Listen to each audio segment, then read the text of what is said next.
அகர முதல எழுத்தெல்லாம் ஆதி பகவன் முதற்றே உலகு.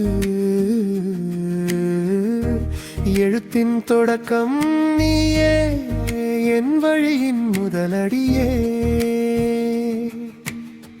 கல்லிலும் காற்றிலும் காணும் உன் சுவடு, மௌனத்தின் உள்ளேயும் மலரும் உன் பெயர்.